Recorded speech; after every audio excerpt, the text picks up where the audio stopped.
Hi, my name is Mattia Murray, and welcome to The Longer Road. You are on the longer road if you have multiple intersectional identities that are often marginalized. You've had to work harder to get to the starting line, and you might feel behind. I'm here to provide hope, support, and practical tips, and to let you know that you're not alone. Welcome.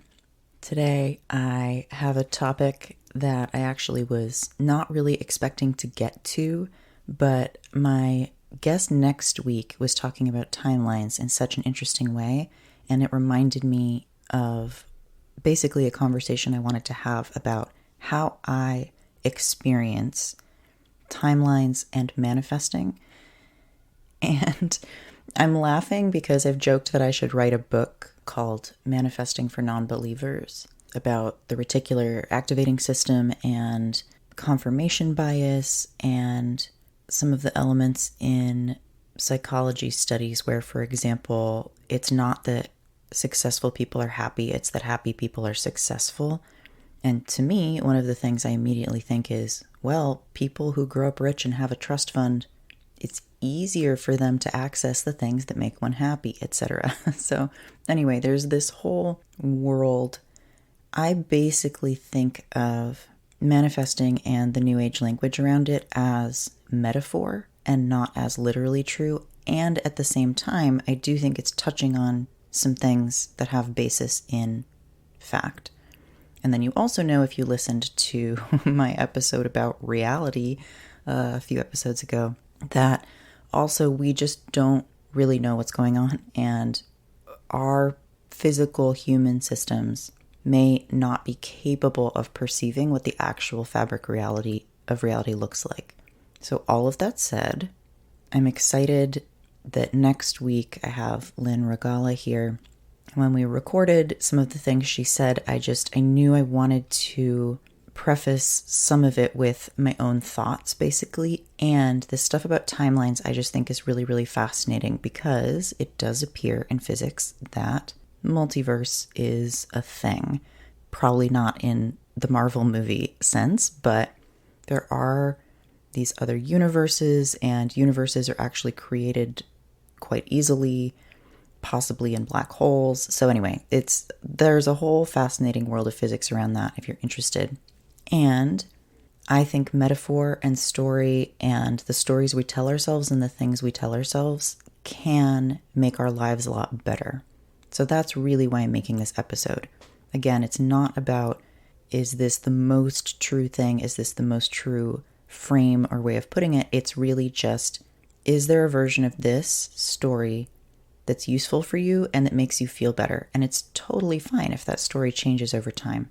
So that's my approach for myself. I'm very open-ended to different interpretations, and I do have a take on it that I haven't heard anyone else say exactly. I think that in this metaphor of manifesting, you have two basic options. One, you can be in complete certainty that the thing will happen, and I'm going to go into that more. It's this, depending on how you envision it, either being able to see it clearly or feel it clearly, you know what this reality is, and it's easy to pull it toward you.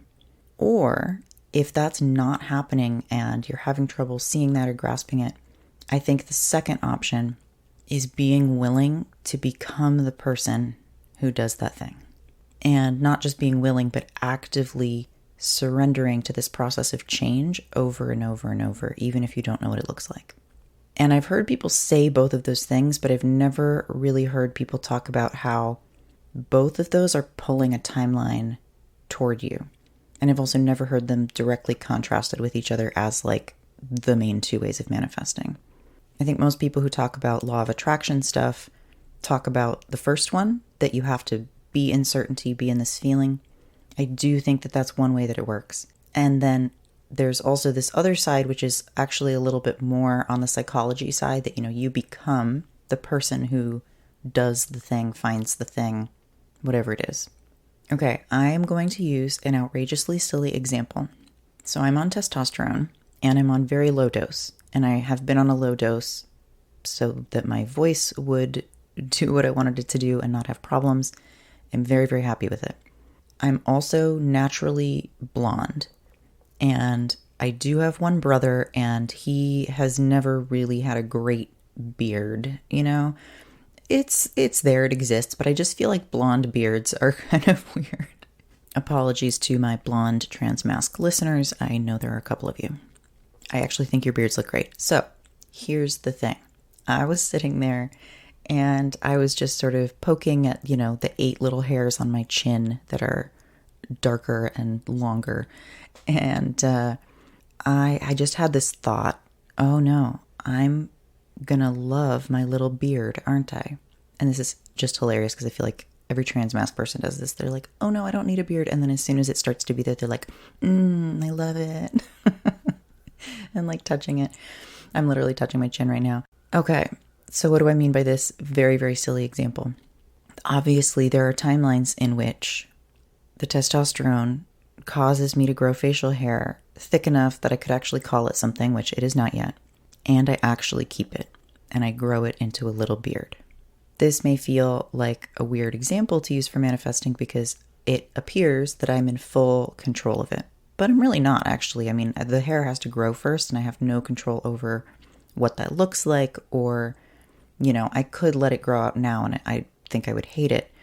So really, when I had this image of me with a little beard just like playing with it, so that was what the image was, there was also this feeling attached to it of being very happy and just enjoying and loving this sensory experience, which is funny because I often find beards on other people hard to touch.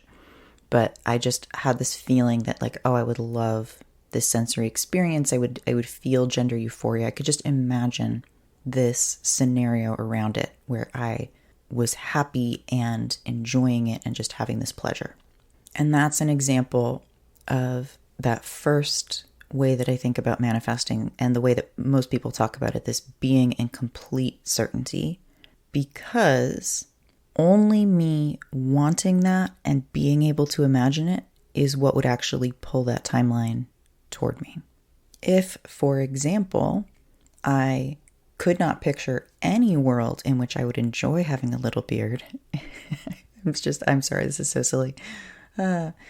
If I could not imagine enjoying that life and, I was focused on the annoying parts of it, or I just, was very dedicated to shaving, there are so many other timelines where that just never happens and I never really let it happen. And part of the reason I picked such a small example is because this does not have a huge effect on my life, right? This is not as important as many of the other large changes, large choices that I will be making. But if I just didn't have a strong vision about the little beard either way, and I kind of felt, I could imagine it, but it's not strong. There's no real feeling attached to it. And I'm not really like drawing that reality toward me at all. And again, I think of this as metaphor, but I think it's a useful metaphor. The other way that I would get there, that I would end up in that timeline or one of those timelines where I have this little beard, is if I continue to be open to changing, which transition is, which is again why this example came to mind. I'm in a process of changing that I don't have control over. If I continue to take testosterone, which I plan to, I'm essentially surrendering over and over to becoming whatever that does to my genetics and biology.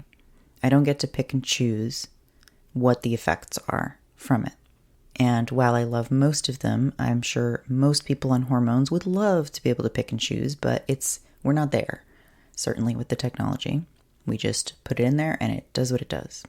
And if I were totally unwilling to surrender to that process, I wouldn't be on testosterone. Or maybe I would be on an even lower dose that was sort of technically a maintenance dose, but not causing any more changes. And that would not allow for the timeline in which I would end up growing an actual beard. Because it has been, I think, 5 years, and I definitely don't have a beard, so it's been a low dose. The reason I think of it in terms of timelines, I don't think in terms of branching timelines, even though that may be the reality of the physics of how it works. I don't know. One thing I experience is that when I have this just true ping experience, vision, whatever you want to call it, this potential future moment that just feels like it's absolutely going to happen. It feels like it's collapsing time. And again, this is metaphoric, but it's also how the human brain works. It's how we experience story and, right, we're always in the present moment, but that's not our conscious mind's experience. We are thinking about the past and the future so much. Those technically aren't real. We could call those hallucinations.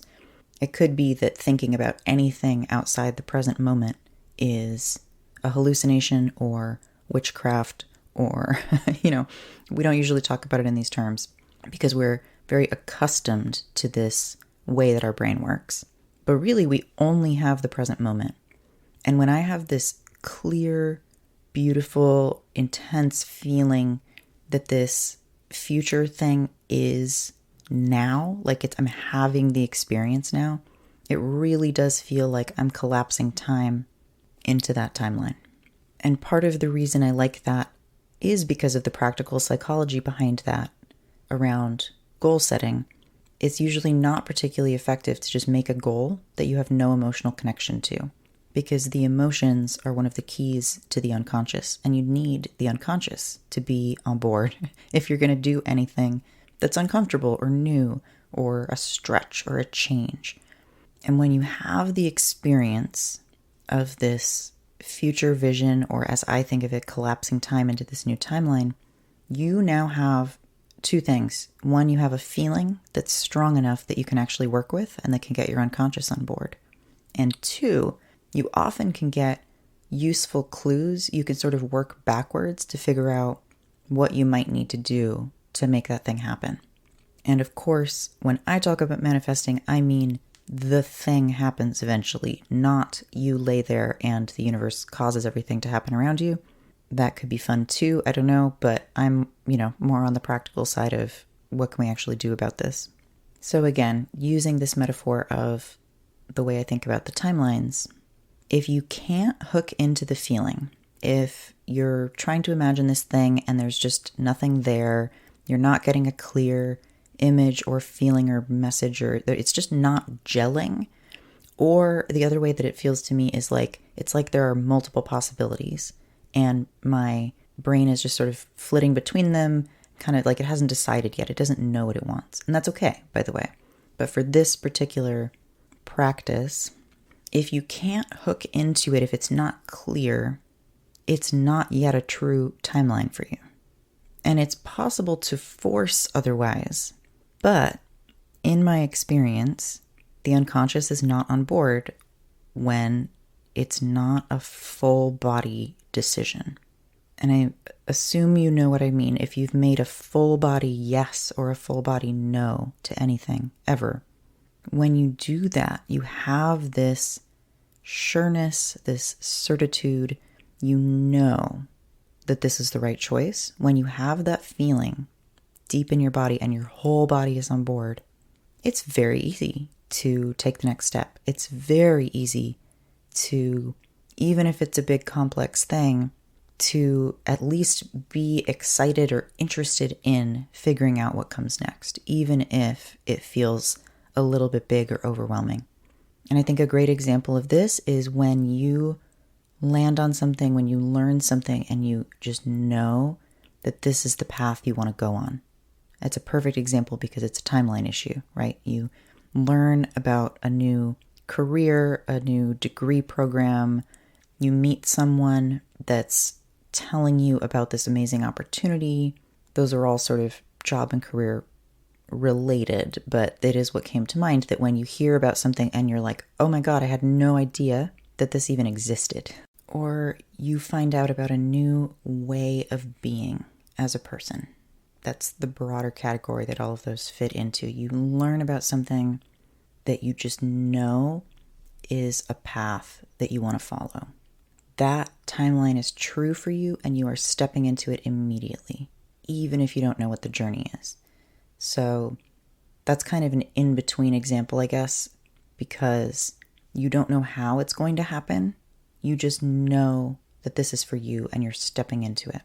And that gets into this category of surrender. I've had a very interesting relationship with the word surrender because of growing up in a weird religious environment where it was used as a weapon, honestly. And it took me a while to come back to it because essentially I realized for myself, and again, you can draw your own conclusions and use whatever words feel good for you. For myself, pretending that I had a lot more control than I did doesn't really feel good in the long term. For me, it was very much attached to perfectionist tendencies and disordered eating and all kinds of things that just were not working for my mental health because I had this feeling of separation and like I needed to do everything myself. And even if there is absolutely nothing out there helping us, or right, all of this stuff is imaginary, which I'm also very open to, it is still comforting to me to continue to surrender to one thing I think of is the highest good. So if something's not working out for me, I'm getting a rejection, or, something I'm trying to do is not working and I'm failing, it feels a lot better to me to surrender that and say, I want this to work out for the highest good. That's one way that I use this. I've also used surrender personally a lot around relationships that, again, feel like they're not working or where I think the other person is behaving badly. I can't change them, right? And it's painful and a waste of time to try. And that's actually talking more broadly about surrendering around external factors. But another perspective on that is I'm surrendering the version of me that is upset by this thing not working out the way that this version of me believes that it should work out. And I'm thinking about my early composition career because I now consider myself a mid-career composer. Those first 10 years were kind of rough, even though I did have some good things happen and I did get into a good grad school. The both number and percentage of rejections was really upsetting at the time. I remember feeling like, but I'm good at this. I know I'm good at this. People keep telling me I'm good at this. Why do I only get rejections? And that's actually not an exaggeration. There was a period of time where I was rejected for every grant and funding I applied to until I eventually co-applied with my still collaborator, Pompey. That was the first grant of that kind that I had gotten. And since then, once you have that on your resume, it starts to pick up, right? There's this upward spiral effect. People look and go, oh, you're already succeeding, so we'll give you more stuff. And by the way, yes, that I think ties into most people's experience of manifesting and the law of attraction is that they're already doing well and people want to give them more stuff. Anyway, I remember the frustration was the difference between what I thought should be happening and what was actually happening. I believed that my success should be easier and that I should have been getting more opportunities, making more money as a composer, and winning things, right? Because a lot of the ways in which it's set up is that you're applying to competitions, basically. And for example, I've applied to multiple competitions where there were hundreds or more than 1,000 applications for 1 to 3 slots. So it's very, very competitive. And it's interesting because looking back, I'm actually really grateful that it took a little longer for my career to spool up because I did learn some really important emotional and artistic lessons as a part of that entire journey. And I actually know people who did win big awards really young, like early 20s. And over the course of a career, I'm sure it'll be totally fine, but sometimes it's overwhelming when you're that young, and sometimes it locks your artistic development in place for a while because you feel like you need to recreate that sound that you were creating. Totally depends on the person, but to weave this back in with this idea of surrender and becoming, I wasn't becoming a person who doesn't get rejected all the time. I still get rejected 95% of the time, if not more, for things that I apply to. That sounds about right. But I am happy about it now. It feels like part of the process. So not too much changed in the exterior world, in the actual circumstances. I'm still getting rejected all the time as an artist. I've just become a person who thinks that's normal and okay and fine. And if anything, I'm happy about it because it means I'm producing work and I'm putting it out there. And if I never produce work and I never put it out there, there is no way I will ever win anything or get anything performed, right? So because I was open to becoming a person that has this experience of being a career composer, I drew that timeline to myself. And that's actually probably the only thing for me that I've ever felt this strongly for this long, was that I knew that I was a composer and that this was what I wanted to do with my life. Even though obviously I do other things, I have other interests, music is my thing. So I had that complete certainty that at some point I was going to be a composer that wrote stuff I was proud of. And I had that willingness to become the person who pulls that toward me. And all of that has given my unconscious the motivation that it needs to keep plugging away, even when the commissions aren't coming in, or they are, but they're very small amounts of money and not enough to live on, which is actually more how it's been on and off recently. Trying to call in or create a timeline that feels very different from where you are now, one that you just are having trouble attaching to emotionally. If it feels very far from where you are now, it is possible, but it means you are the one who must eventually become the person who created it. And that might be a very big shift. Sometimes it doesn't feel as big if it's happening gradually, but most people like to experience themselves as an individual unit, a single psyche, having a very consistent experience. Whether or not that's actually true, I don't know that it is, but I do think that's what most people like to believe their experience is. If you don't want that change, if you don't want to become a new person, if you don't want to look back and go, oh, wow, I'm so grateful that these experiences changed me in this way. If you don't want that, stop yanking on that timeline that's so different from where you are now. If you want to stay who you are and not change, which I think is impossible, but if you want to basically stay the same and not have any big changes, then I think in order to create or pull in these new timelines, in order to manifest in this way of drawing timelines to you, you have to be able to experience that certainty, because you have to have a picture. Again, it doesn't have to be a literal picture. When I close my eyes, I see nothing. This is more of a feeling state for me. But you have to be able to experience what this future is in order to even figure out, take the steps to get there, and have your unconscious be on board so that you will actually do it. This is what I mean about, I think, these two things being the two main options for creating any big thing in your life, but especially anything that feels really different. If you want something that feels very, very different from your current timeline, if you want to draw in a very different timeline, as I see it, you have these two basic options. One, be in complete certainty that it will happen and be able to see it clearly or feel it clearly, that you know what that end result looks like that you're moving toward. Or two, be willing to surrender an absolute fuck ton as a practice, as a daily practice, just over and over and over, to be open to becoming who you need to be to create it.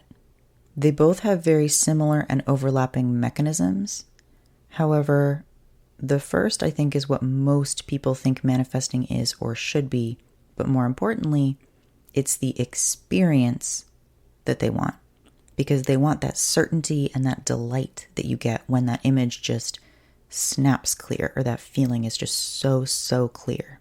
That's the experience people want. The latter process, it's kind of like the butterfly thing, right? Where butterflies in a cocoon literally dissolve down into total goop. They completely dissolve and then they become a new creature. Even though they are technically life cycles of the same creature, it breaks down and becomes something completely different out of the materials. And as a human, that process of becoming soup and then reforming feels fucking awful. We don't have societal support for it. We don't have cultural or ritual support for it. I say we, I mean the culture I came out of. There are definitely cultures in the world that still do provide support for big changes. But certainly the American culture I'm in, you're supposed to figure it out as quickly as possible and then just be a little worker bee forever. And I don't think the answer here, at least for me, the answer here is not to only call in timelines that I can perfectly imagine, because I know there are amazing things out there I haven't heard of yet, or people I haven't met yet. I don't know what's going to happen.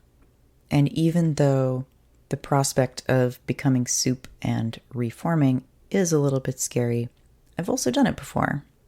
Coming out of the church, coming out multiple times, elements of transition have felt like that. And I've had other emotional experiences that have felt like that. So I kind of feel like this has happened a number of times. And being actively open to it, feeling like I'm an active participant, actively consenting to the process and saying, yes, I want to become the next version of me. I want to evolve into the next version of me. That's how I approach all self-help for myself personally at this time. It is not about fixing anything that's broken about me. It's just evolving into the next version of me and loving myself as I am now, loving them as they are in that future timeline that we create together. The last point I want to make here really could be an entire episode on its own, I imagine. With these ways of creating or drawing a timeline toward you, a lot of the language around manifesting is about you making it happen. And I love the teacher Tosha Silver. I've talked about her before. She talks about surrender a lot. And I know she would agree with me that it's kind of the only option in a certain sense, because the feeling that we're in control and that we're making things happen, from everything I know about physics, about habits and autopilot and the unconscious in psychology, and about everything I'm talking about today, this sort of metaphorical framework for how the multiverse may happen, or ways that it may happen from our perspective. From everything I know about all of those things, control is an illusion. The feeling that we're in control is an illusion. However, there are parts of our system that need to feel it somewhat in order to feel safe. So that's why I love all these extended metaphors, storytelling, creating how we want to envision reality, because it can give that part of the system enough safety that it can sit down and stop trying to drive the bus. So I want to stop thinking of all of this as an active process of making things happen, because really either you're being handed a knowing or a really clear dream, or you're surrendering and allowing deep change. And either way, you are the book being read. Even if it's comforting to think of yourself as the author or the creator, the world you create through perception is not the finished object in inert book form. It's more like the process of a reader losing themselves in the story and creating their own entire experience of it. You're allowed to think of yourself as in control or totally out of control, or whatever level is the most comforting to you, because I think most people land somewhere in the middle. But playing with that dial of your experience of control is a fascinating game. And I think it can be very generative. It's certainly creatively generative for me. So when I'm calling in something new, becoming something new, and funnily enough, creating this podcast was an example of that for me. I knew that I wanted to put something out there. I knew I wanted to reach people and help people for free in a longer form format. And when I first made the decision that I was going to start moving toward making a podcast, I had a lot of big feelings about being public, about taking up space. There were definitely confidence and social rejection issues coming up for me. There was a whole bunch of emotions around it. And I had to be willing to surrender over and over as a practice to becoming the person who was comfortable creating the podcast and creating it consistently, continuing to put it out there because I am committed to this. I am so much more comfortable and confident now, and this feels like nothing to just record this, do some light editing, and put it out there in a way that I actually couldn't imagine when I started. And I don't feel like I actively forced myself to change on that front. It really did feel more like I was just continuing to surrender the parts of that were not aligned with that future timeline in which I was comfortable and confident. I really hope that this has been useful for you in some way, because I do feel like I could easily talk about this for 4 hours, and there's so much here. And honestly, I touched on but didn't really get into what I see as sort of the practical side of this, like what's actually happening in the human body, in the system, and how we all interact. But as a metaphor, as this larger story or myth of how new timelines are created and drawn to us, how we become who we want to become, I absolutely love this metaphor that I'm not the author. I'm not the book. The world I'm creating is not the book.